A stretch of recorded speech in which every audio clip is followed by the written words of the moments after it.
Thank you, everyone, and welcome here this evening. I'm Eilish Farron, I'm the Provost of the Gates Cambridge Trust, and it is my very great pleasure to welcome you all here to our annual lecture. The Gates Cambridge Trust is a scholarship programme that was established by the Gates Foundation with an endowment 25 years ago. So this is a special year for us. We were one of the first gifts from the foundation.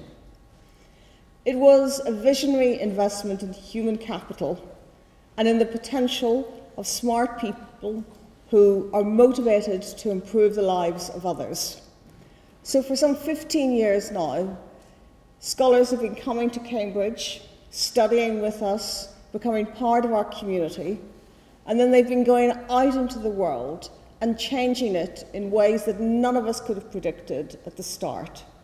And that's the ripple effect, which is the theme of our 25th year. We're incredibly privileged this evening to have Winnie Byanyima as our distinguished lecturer, a woman who has spent her life and career standing up for justice, improving the lives of others, and who today finds herself in the eye of geopolitical storms that we're all struggling to comprehend. In a moment, I'll give the floor to my law faculty colleague and dear friend, Professor Sarah Newen, herself a leading international lawyer and Gates scholar, to introduce Winnie properly. I now, with great pleasure, hand to Sarah. Thank you.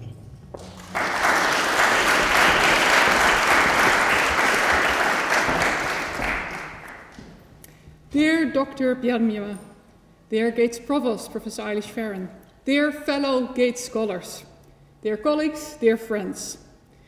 Today we celebrate that for 25 years Gates Cambridge has been changing the world by giving students from across the globe the opportunity to study what they are truly passionate about.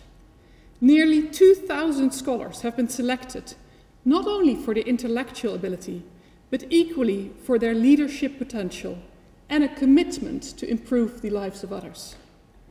There is no better speaker to address this community than Dr. Winnie Byanyima, whose outstanding intellect and courageous leadership are improving the lives of millions of people worldwide. Dr. Byanyima was born in a small rural community in western Uganda.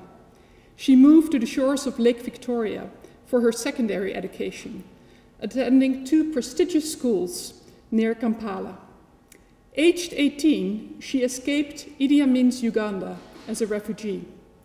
At the University of Manchester, she became the first female Ugandan to qualify as an aeronautical engineer. She obtained a Master's of Science in Mechanical Engineering, specializing in energy conservation, and has received numerous honorary doctorates.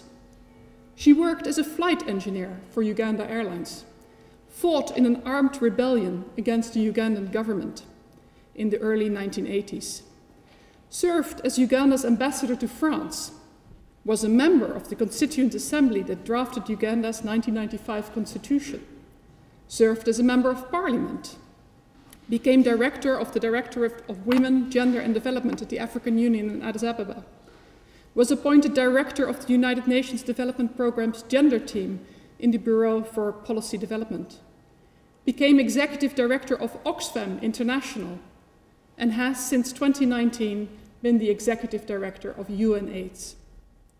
In all these roles, she has made her mark as a leader, never afraid to take risks, to state the facts as they are, speaking truth to power. She has warned leaders in Uganda for the state of lawlessness in the country, predicting it can become a criminal state. At the World Economic Forum in Davos, she admonished business leaders, telling them that their wealth accumulation is causing the poor to suffer, saying, "Pay your taxes. I am here to make the rich uncomfortable. We are the movement of the 99%, reminding the business leader that this is an unjust economic order with rules that work for a few rich people who get richer and richer. We are going to see action.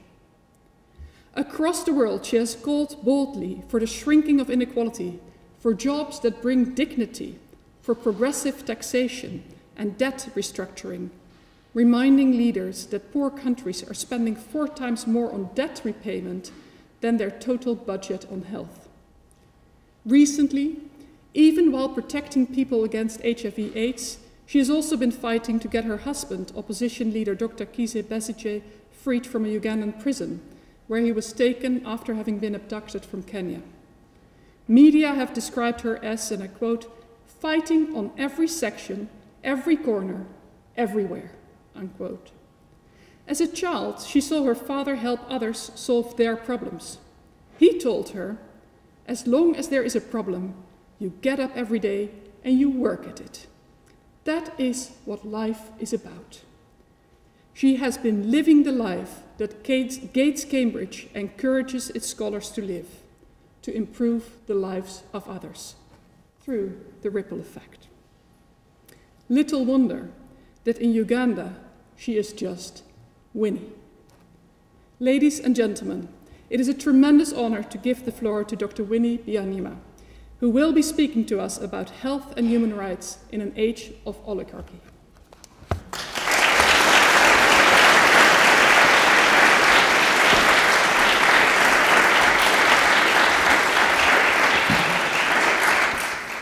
Thank you very much for that very kind and long introduction. I'm not young, that's what it says. It's a great honor. Thank you, Professor Sarah Nguyen, the Master of Ceremonies. It's really a great honor for me to speak here today. Actually, it is a bit intimidating because here at Cambridge, I'm told that the IQ per square meter is higher than the national GDP. So I'm told I'm going to answer tough questions. I hope I'm ready. Thank you for having me. This is such an important lecture. It's a prestigious lecture, the Gates Cambridge lecture. I lead the global response, part of the United Nations I lead the global response to HIV/AIDS from the United Nations side. There's a global response, and it's brought together by the United Nations, and we play the role of coordinator, of setting the direction, and moving countries to fight to end AIDS. So I lead that part for the United Nations. I'm here today to talk to you about this idea with this provocative title, Health as a Human Right in the Age of the Oligarchy. And to be honest, I'm not so sure which is more provocative today in 2025, the idea that we are in the age of oligarchy or that health is a human right. But I believe that both are true. And I believe that recognizing both is necessary if we are going to recover our way towards a just, more prosperous, and brighter world. I come to these beliefs after a long time of working to bring these things to happen, and the struggle continues. And the UK, this country, has played a formative role for me. I remember when I first arrived in England, that was in 1978. As you were told, I was a refugee fleeing war and dictatorship in Uganda. Idi Amin's forces were terrorizing Ugandans. But here in the UK, my rights as a refugee were respected. I was welcomed in this country. I was allowed access to health care through the incredible National Health Service. I had the opportunity to study and to work. I was treated with dignity, as all refugees should be. After I studied here, I returned to my country, yes, to resist dictatorship, to fight for democracy, and fight for dignity. And I remember that when I returned to England decades later, after going through many phases of my life, living in many countries, I came back to England, now as the head of Oxfam International, 2013. I went to register with the National Health Service. I got the forms at this clinic, I filled them out, I was in a line, and then I took them to the receptionist, a young woman. She typed into her computer, and then she looked up and she said, "Winnie Byanyima, we have you here. You've been away for a long time." I was 30 so many years. She had me. That experience taught me a lot about what it means when the state recognizes you as a human being with rights, and how much health and well-being are at the heart of that recognition. Friends, today we are in a moment of overlapping and intersecting social, political, and economic crises. And I want to argue that health is at the center of all of them, and that our pathway out of all these crises is one and the same. I had hoped to deliver this lecture in happier circumstances. The world's global health infrastructure is facing a crisis bigger than it has faced since the creation of the World Health Organization, when the world came together for the first time to cooperate on health. It's a huge challenge. Earlier this year, on 20th January, the President of the United States ordered a freeze on all foreign aid and halted the largest single source of international financing of health. The organization I lead, UNAIDS, the Joint Program on HIV/AIDS, received a termination notice last Thursday, though we don't yet know exactly what that means. The United States provides almost a third of all global development assistance for health, very dominant in the health sector. That means that overnight, 1 in every $3 for fighting disease, preventing pandemics, has halted. For the AIDS pandemic, it's worse still. 3 out of every $4 in international HIV financing comes from the United States.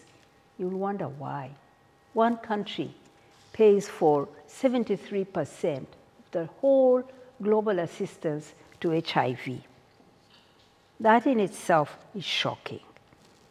Clinics have shut, drugs for HIV, for TB are locked away in containers, anti-malaria efforts, childhood vaccination have ground to a halt in many places. But the US is not alone. The previous day, the British government announced further cuts to aid spending from 0.5% to 0.3% of GNI, after, of course, a previous cut from 0.7. That will bring UK aid to its lowest level in around 25 years. Just as global crises are intensifying, we see a similar trend across other countries, rich countries. The UK is a global leader in international development and has played a central role in fighting AIDS, especially among women and girls, and of course other marginalized groups. Later this year, the UK will co-host, together with South Africa, the 8th replenishment of the Global Fund to fight AIDS, TB, and malaria. So I take Prime Minister Starmer at his word that the UK will continue to play a key humanitarian role supporting multinational efforts on global health. But I'm deeply worried about the impact this climate will have on the right to health. For us at the United Nations, health is a human right. It is enshrined in the UN Charter, the Universal Declaration of Human Rights, and the International Covenant on Economic, Social, and Cultural Rights. aid emerged out of the post-Second World War consensus.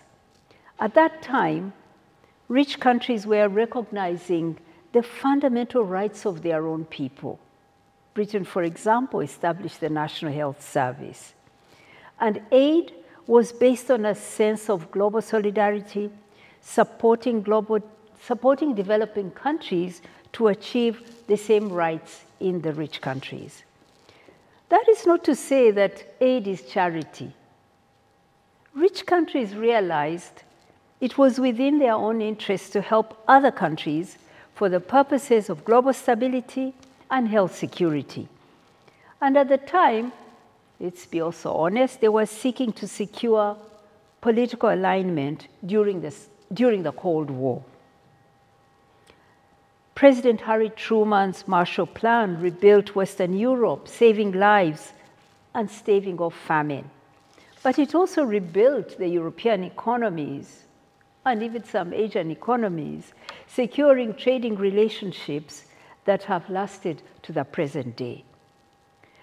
When President John F. Kennedy was establishing USAID in 1961, it was with that same mantra. It was America's great opportunity to secure peace and prosperity in its relationships with the Global South. So aid is not charity. It's actually mutually beneficial.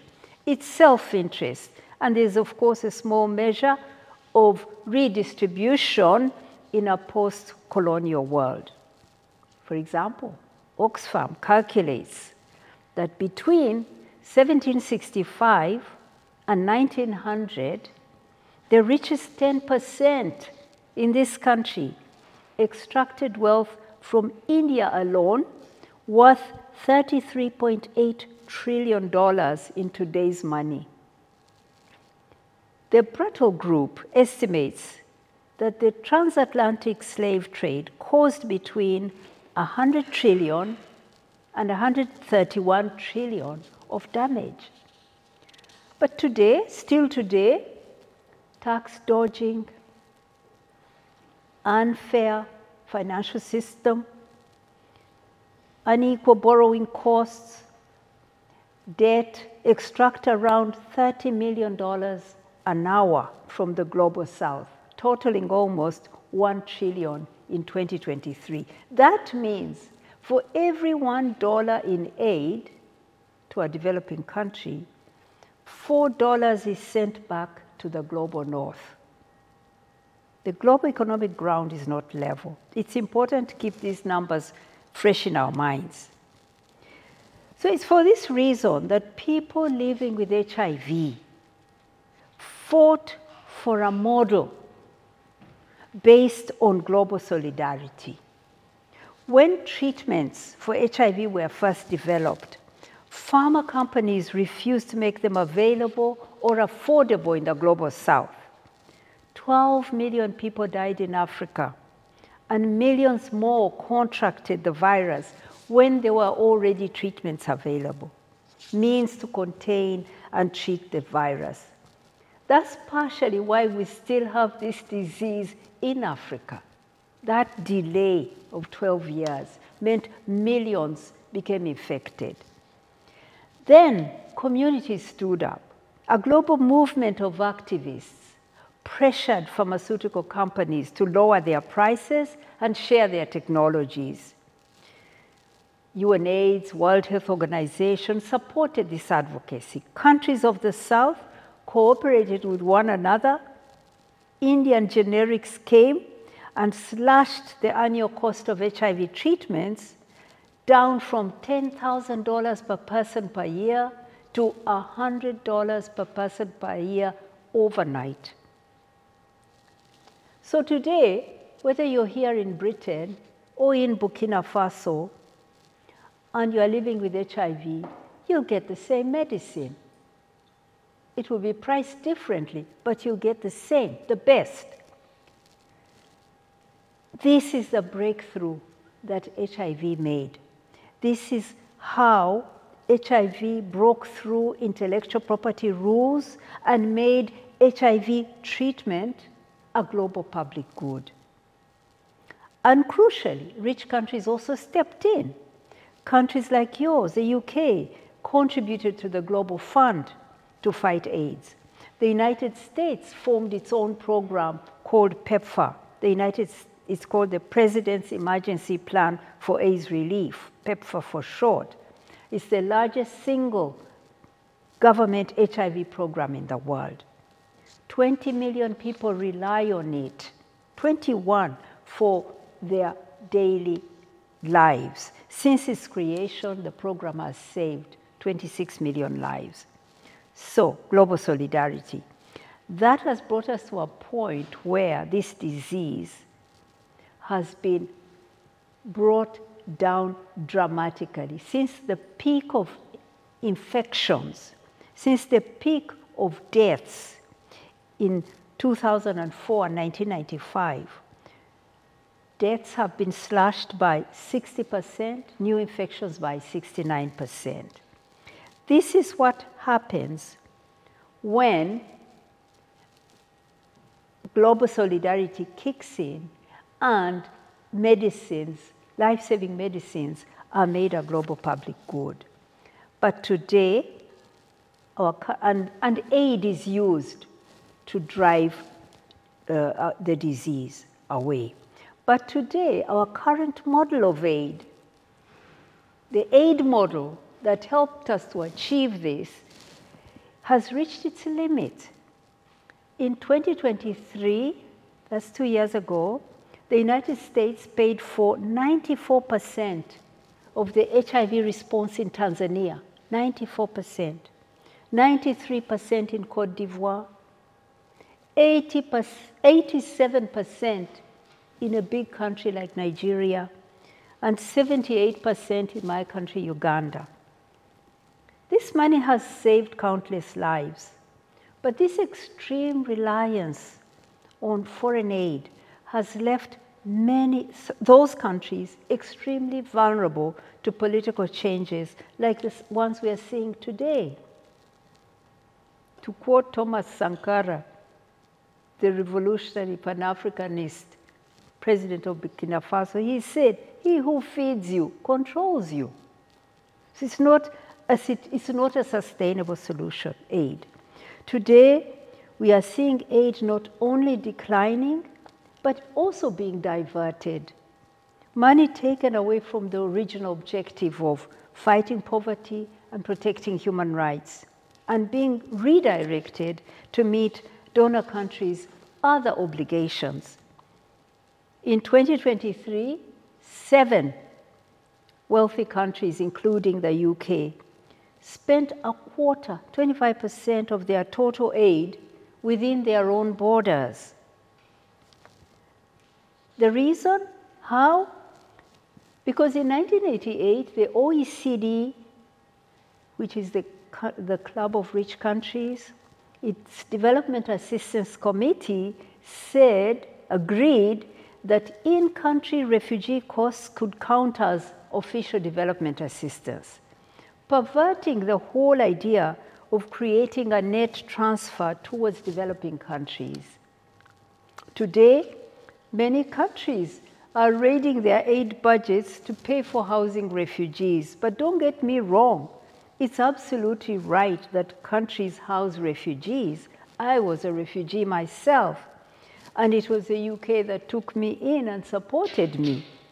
But this money should not be taken from the aid budget, because that's also a core international obligation.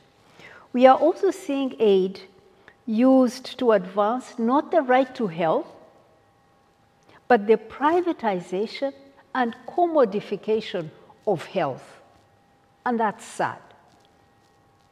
A recent Bloomberg investigation into private hospitals in the Philippines and in Uganda, my country, revealed that patients, including children, mothers, were being imprisoned and denied treatment because they could not pay the hospital fees. These private hospitals are funded by aid money, by the World Bank. It happens with British aid money too. British International Investment, BII, the UK's development finance institution, has channeled hundreds of millions of pounds in this way. A country that guarantees healthcare as a right at home through the National Health Service, promoting health privatization in developing countries. What a contradiction. So yes, our model of aid is broken and is not sufficient and never was meant to be there forever anyway. But it doesn't mean it can simply be scrapped away overnight. And it doesn't mean that we don't need global solidarity in the world. No, the two are not the same. We've calculated that if PEPFAR, this American program, stops permanently after this 90-day pause, after the review, if the decision were that PEPFAR will close, UNAIDS estimates that by 2029, within the next 4 years, there would be an additional 6.3 million AIDS-related deaths. Just as a reference, last year there were 1.3 million AIDS-related, 630,000 AIDS-related deaths. Now, in the next 4 years, we would have 6.3 million additional. We would have 3.4 million AIDS orphans. We would have 8.7 new HIV infections in adults, 8.7 million. Last year, it was 1.3 million. So you can see that we will lose control of the AIDS pandemic. All the progress made in the last 25 years would be gone. It would be a disaster for those countries with the highest HIV burden in Africa. But it would also be an unmitigated crisis for global health with devastating consequences too for rich countries. So we know that aid is becoming scarcer and its future is in peril.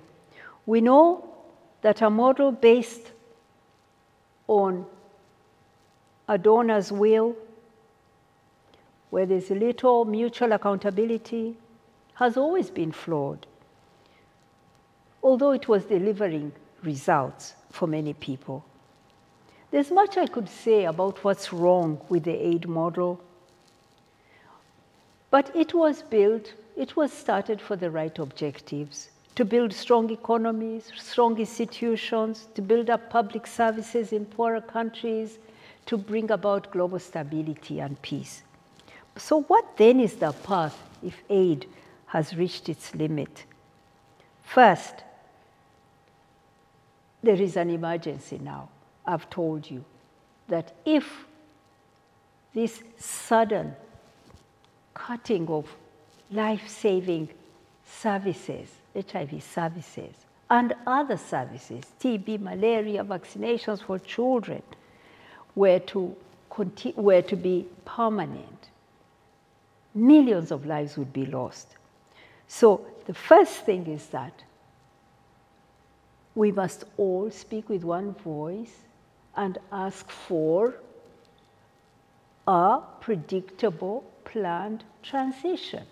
That if this one country does not wish to continue to be so generous, and it is its right to, that it plans with each country a pathway towards taking over their burden of health. This is important for all of us to speak with one voice and persuade the American administration that a planned transition is important to save lives. Secondly, I would urge other donors not to follow suit. Do not take pills away from people overnight. Continue supporting human rights and work for this kind of transition. It is possible. We already have been working with most of these countries to plan roadmaps towards self-financing. That can be accelerated. Secondly, developing countries need to be enabled need to lead and build up the capacity of their health systems for their people. Everything from medical supply, procurement systems, to enshrining human rights in domestic laws so that people can access what they need.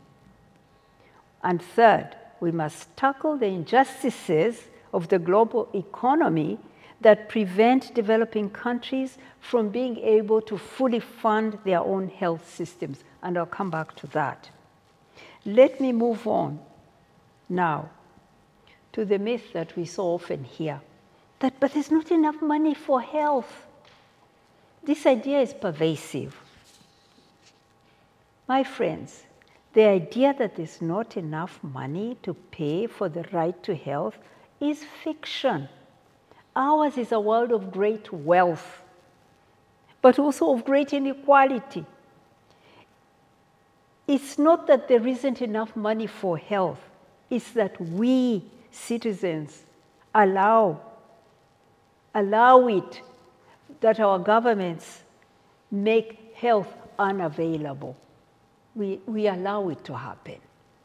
Our global economy is wired so that it maximizes for a few. And the few who have captured so much wealth are now capturing institutions and shaping national rules so that they work for themselves. They are also breaking up the multilateral system that was pulling us together to find solutions together. 60% of billionaire wealth is either inherited or gained from monopoly power or cronyism and corruption. It's not hard work. And the rate at which they accumulate wealth is accelerating. Again, from Oxfam data, I found that the global billionaire wealth grew by 2 trillion last year. 2 trillion, 3 times faster than the year before. This is equivalent to roughly 5.7 billion every day. The world is on track to see 5 trillionaires within this decade. We should not shy away from calling this accumulation what it is, accumulation of power and wealth concentrated together. It's the oligarchy. And that's what's denying ordinary citizens their right to health, to educate their children, and even to a job. Now I know what you are thinking. The lecture is titled, Health as a Human Right in an Age of Oligarchy. But it is sponsored by a billionaire. Many of you here are Gates Cambridge scholars. I want to be clear. Bill Gates has done remarkable things for global health. We are allies in the struggle to end AIDS as a public health threat. He contributes more than most governments to fighting AIDS. Bill Gates Foundation committed more than $2 billion to support the COVID-19 response, funding development and production of vaccines, diagnostics and treatments, and supporting countries to respond to the pandemic. He has committed the vast majority of his fortune to humanity. For that, I'm grateful. Charity can be a good thing, but we cannot rely on the model of the benevolent billionaire. They are not all like Bill Gates, are they? No, they're not. So we need other solutions. So how can all countries have the means to invest in the health of their people, to deliver the right to health? What is an alternative to the current model of aid? First, taxation. A report by the economist Gabriel Zucman for the G20 last year found that billionaires are currently paying an effective tax rate of just 0.3%. Other people, ordinary people, pay on average on their income at least, guess what? 10? 20? At least 30%. Billionaires pay 0.3%. Ordinary people pay at least 30% out of their income in tax. Sometimes it's up to 50%. So the billionaires are working their way out of the tax bracket. Some actually pay nothing. In some countries, zero. Research from the Tax Justice Network has found that the total global amount lost to tax evasion and loopholes every year is $492 billion. 2/3 of this is lost to multinational corporations, shifting profit offshore to underpay their tax. The remaining 1/3 is lost to wealthy individuals also hiding their wealth offshore. This is money stashed away untaxed. And then you say there's no money for health. This isn't just illegal activity. Much of this is legal tax avoidance, because the rules have been written in ways to enable the super rich to avoid paying their fair share. According to UNCTAD, Africa loses $88.6 billion every year to illegal financial flows, illicit financial flows every year. Now, what is illicit financial flows? More than 60% of that, no, wait a moment, 2/3 of that amount, 88.6 billion, is lost due to corporate practices like tax abuse. In other words, finding clever ways around the rules not to pay the tax, 2/3 of it. It's only 1/3 that you can put down to crime, but 2/3 is all legal. Now, this amount, 88.6 billion, is more than 60% of what the continent spends on health. More than 60%. So what if they could stop this? They would have the money for health.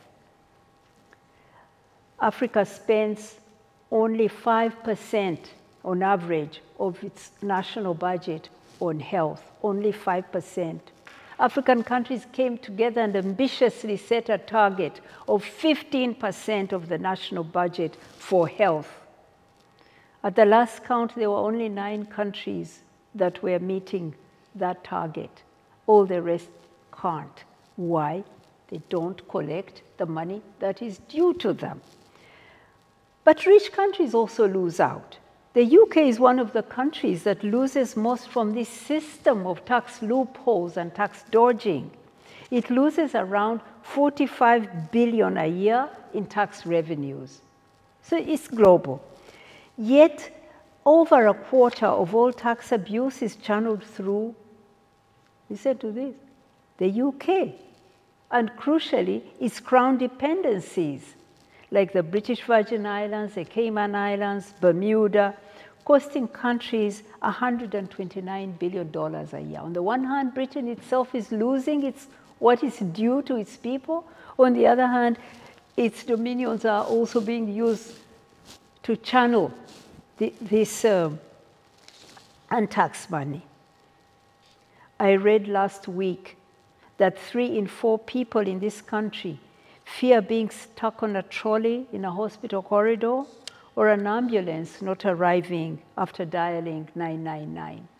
Is that sad? It should not happen in this rich country. But there is money that's not taxed, and there are super, super rich companies that aren't paying their fair share. Can you imagine the difference that a fairer tax system could make here in this rich country? Can you imagine the difference all around the world? We are seeing some progress towards a fairer tax system, because there are people who are saying it's not acceptable. There are many of us who are troublemakers who just keep on insisting that this is wrong and it must change. And some change is happening. Last year, Brazil was president of the G20. And that bold leader President Lula. He moved the G20, and we saw the leaders of those richest countries for the first time agree to, I quote, engage cooperatively to ensure that ultra-high net worth individuals are effectively taxed. Even look at the lamp. Ultra-high net worth individuals are effectively taxed. But it's a first step. It's a small step. But he put on the agenda the issue of progressive taxation, of taxing the super rich so that there are resources for basic needs for human rights. And we hope to build on this in the coming years. At the UN too, we are taking action, finally. For years, we've been arguing for a framework convention on international tax cooperation so that we close the two loopholes, so that you don't make money in profits in this country and then take them to this other country and lock them there, and to get international cooperation on taxation. And now, finally, we are seeing progress towards it. In November, the General Assembly voted overwhelmingly to approve the terms of reference for this, and negotiations are about to start. But there are 9 countries who opposed it, and the UK is one of them. I hope that will change. We need British support to turn the tide. With the right domestic legislation for progressive taxation, the rich paying their fair share, both in countries like this one and in the South, and with comprehensive international agreements like this one we are starting to negotiate, we can clamp down on tax avoidance. We can close down tax havens, and we can bring back billions to defend the right to health. Secondly, I want to talk about finance, because developing countries engage in a global financial system that is skewed against them. They are trapped in cycles of unsustainable debt because of the injustices in the global financial architecture. Today, 32 countries in Africa are spending more on servicing their debt than what they spend on health care. Debt servicing now exceeds 50% of government revenues in countries like Angola, Kenya, Malawi, Rwanda, Uganda, and Zambia. Low income and middle income. 50% of the total revenue going towards repaying debt. Many developing countries in the South are sending more to rich lenders in debt repayments than they are receiving in loans and aid. In 2023, Sub-Saharan Africa paid in debt service $82 billion compared to $36 billion received in aid. 86 out to repay debt, 36 billion in as aid, 2.3 times more. At the height of COVID, the G20 established a mechanism, which they call the Common Framework, to process the debt distress of developing countries that were struggling to buy COVID vaccines. It was so slow, it was too little, it was ineffective. I think only about 3 countries, after several long years of negotiation and COVID was over, benefited from this framework. It wasn't serious. With Africa for the first time hosting the G20 under the South Africa's presidency, there is an opportunity for having a fresh look at taking this rope around developing countries, rope of debt.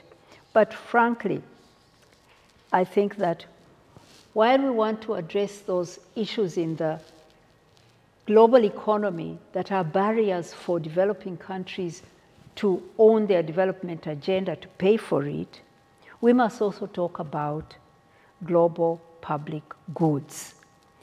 These are the things that will enable us all to live healthy lives and to live safely on our planet.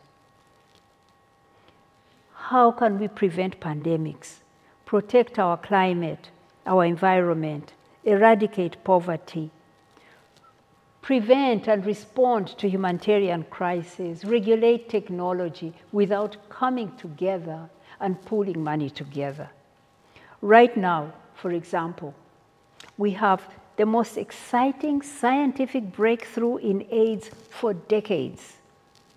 Long-acting antiretroviral medicines that can help prevent and also treat HIV through injections. There's one called lenacapavir.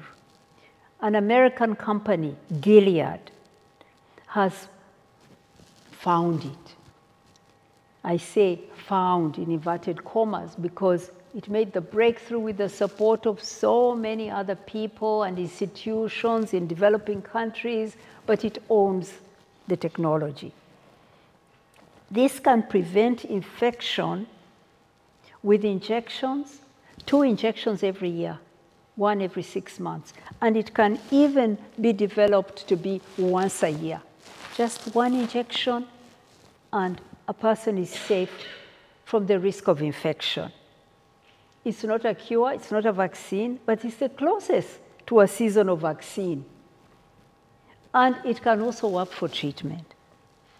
If we could share that recipe for lenacapavir worldwide, set up factories to make millions and millions of doses, this miracle drug could take us towards ending AIDS, because we could cut new infections dramatically down to 0. And we'd just have to manage those who are already infected on good treatment for their lives. We could end AIDS. But one company, Gilead, has a monopoly over its control.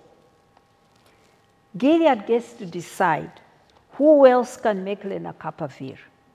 We do not know how much Gilead will charge for lenacapavir for prevention, but right now, when it is used in the United States for treatment, the same can work for both. It's being used for a small number of people who have resisted other treatments. It costs around $40,000 per person per year. Researchers in Liverpool have shown that, produced to the right scale, it could cost just $40 per person per year. But it's on the market in the US for $40,000, 1,000 times less it could be sold at. Even before the cuts to international aid by the US, generic versions of this drug were not expected to reach developing countries for at least another year, most likely longer. When I spoke to Gilead, they were saying, oh, it will take about 5 years before generics are made. Of course, that's 5 years for them to maximize in the rich markets before they allow production at lower cost. We are pushing them. I've met the CEO, and I've been using the levers of the United Nations to pressurize. People living with HIV are pressurizing. Activists all around the world demanding the company share its technology. And there is a little progress. They've now licensed a handful of companies in India, one in Egypt, to make them at a more affordable price. But they are taking their time, you see. But there are factories owned by the government in Thailand. There's an amazing public-private research and production organization called Fiocruz in Brazil that has innovated in this space of AIDS medicines. There are highly experienced private companies in South Africa with the highest burden of HIV. All of them can make this medicine, but none of them is on the list that Gilead has made to make generics, because they're not giving them permission because they want to maximize, and they can maximize. There's nothing to stop them. My friends, patents are in the way of ending AIDS and other major killers. The right to health of millions of people is denied by a system that trades life-saving technologies like you trade a fabric, like a luxury handbag. It can't be right. How then can we do this? There's another way to reward innovation in global health. On this, I defer to my friend, Nobel laureate Professor Joseph Stiglitz. I understand last year that you had his co-winner here to speak to you for the lecture. He has a bold proposal that will replace patents with prizes. One of the main arguments for patenting medicines is the need to spur innovation. But in fact, we see that under our current system, real innovation is declining. Few and few of the drugs are really breakthroughs to solve major diseases. Long-acting injectables for HIV is an obvious exception. But the incentives of the patent system that we have today mostly encourage companies to make small changes to products to extend their monopoly. And then we have to deal with the consequences of high prices and scarcity that monopolies lead to. So Stiglitz suggests we should pool serious money together. Give it out to those who achieve a major breakthrough, give them billions. That will make them the tons of money they may want, but then we can use the technology that they invent to reach people everywhere. The price of the drug doesn't have to be based on a monopoly. This is the approach of making medicines, life-saving medicines, a global public good. This is a way to solve this issue of life-saving innovations and at the same time serving humanity. There is an idea of global public investment, this concept where everyone contributes what they can and takes what they need. It is a timely concept. It's a model that is more systematic, that is based on global solidarity, where the things we all rely on are contributed to equitably. I believe in this. It is time for it. But we must also take away the barriers in the economic system, because if we don't, developing countries can't contribute to the global public investment concept. They cannot contribute to the model. They must be able to raise their resources. So it's not a replacement for removing barriers in the economy, but it is a way to fund what belongs to all of us: our clean air, our health, humanitarian crisis, regulating technology, and so on. I want to conclude. Some of you may have read Naomi Klein's The Shock Doctrine.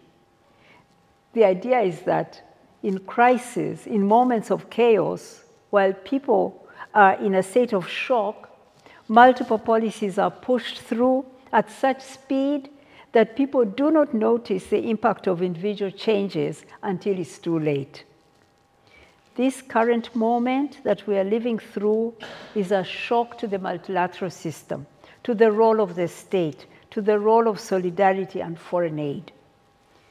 But we should avoid the trap of nostalgia. We may be undergoing shocks today, but before they began, the world was still plagued with injustice. I'm proud that the HIV response has transformed global health in many ways and saved millions of lives. But we cannot simply replicate the model that has worked so far and assume that it will work for the future. The world is changing, and we must deal with that. I hope countries will not walk away. I hope they do not cave in to the oligarchy, but that they instead build something new, a development model that delivers health as a human right. Where multilateralism works to find global solutions to all global problems.